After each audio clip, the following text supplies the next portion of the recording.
गांव की बहू। क्या सावित्री, मैंने सुना है कि मालती की बहू ने अपने सास ससुर को घर से निकाल दिया है। अब क्या कहूं, आजकल की बहुओं का कोई भरोसा नहीं है, कब क्या कर दें। मालती की बहू को देखकर कौन कह सकता था कि वो ऐसी निकलेगी। तू सही कहती है। आजकल की बहुओं को देख मुझे तो बड़ा डर लगता है। कहीं मेरी बहू भी ऐसी निकल गई तो। नहीं, मैं तो गांव की सीधी सादी लड़की से अपने बेटे की शादी करवाऊंगी। इस तरह एक दिन गायत्री अपने बेटे की शादी गांव में रहने वाली मीना नाम की लड़की से करवा देती है। ये लीजिए माँ जी, आपके लिए गर्मा गर्म नाश्ता और चाय।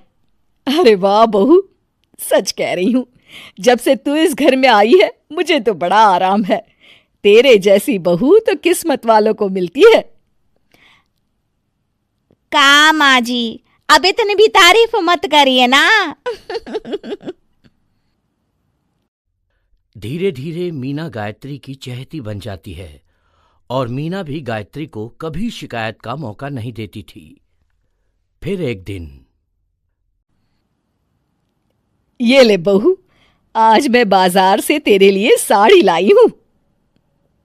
साड़ी देखते ही मीना का मुंह लटक जाता है। का माँ जी, ये भी कोई साड़ी है? ना, मुझे तो बिल्कुल पसंद नहीं आई।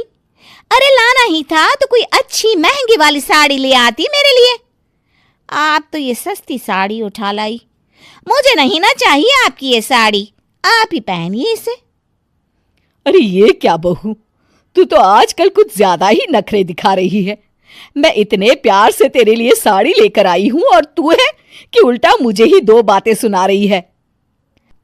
अरे माँ जी, आप अपने लिए तो बड़ी डिजाइनदार और महंगी महंगी साड़ियां खरीदती हैं और मेरे लिए ये सस्ती साड़ी ले आई।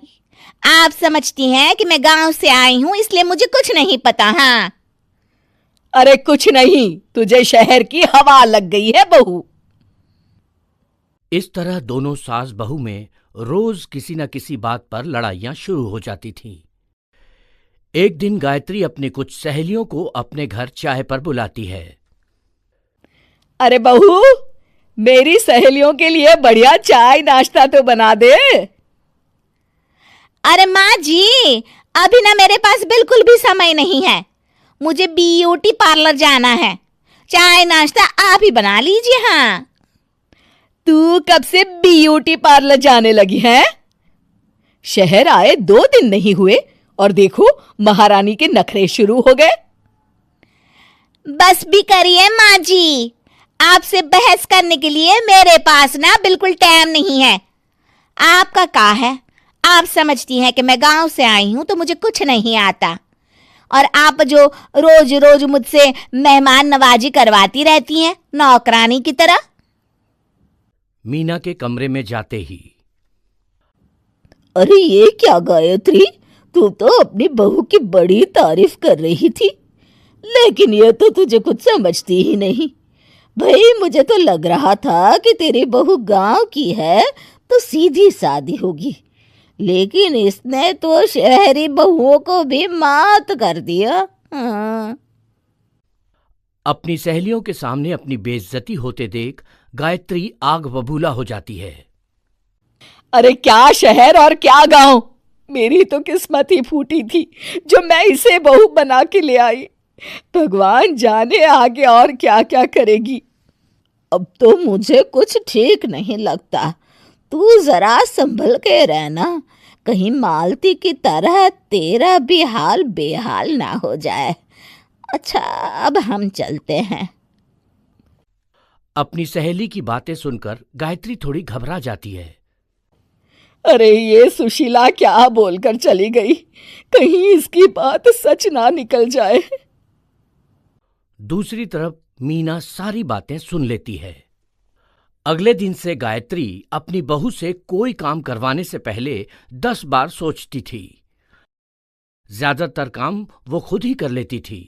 अचानक अपनी सास में आए इस बदलाव को देख मीना, लाइए ना माँ जी, मैं कर देती हूँ ना काम। एक बात पूछूं माँ जी, आजकल ना आप बड़ी चुप चुप सी रहती हैं और अब मुझसे झगड़ना तो दूर, मुझसे खुल के बात तक नहीं करती आप।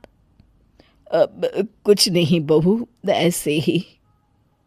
मीना अपनी सास की मंशा भांप जाती है और मुस्कुराते हुए कहती है, अरे माँ जी, चिंता मत करिए, मैं आपको घर से नहीं ना निकालने वाली।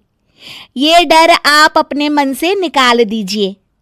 अरे छोटे मोटे झगड़े तो हर घर में होते रहते हैं, चाहे कुछ भी हो जाए, आप मेरी सासू माँ हो। मैं तो जिंदगी भर आपकी सेवा करूंगी माँ जी। अपनी बहू की बातें सुन गायत्री को एक प्रकार का संतोष होता है और उसकी सारी चिंताएं दूर हो जाती है। गायत्री अपनी बहू को गले लगा लेती है। मुझे माफ कर दे बहू, मैं तुझे गलत समझ बैठी थी। कोई बात नहीं माँ जी, ये ना घर घर की कहानी है। हाँ।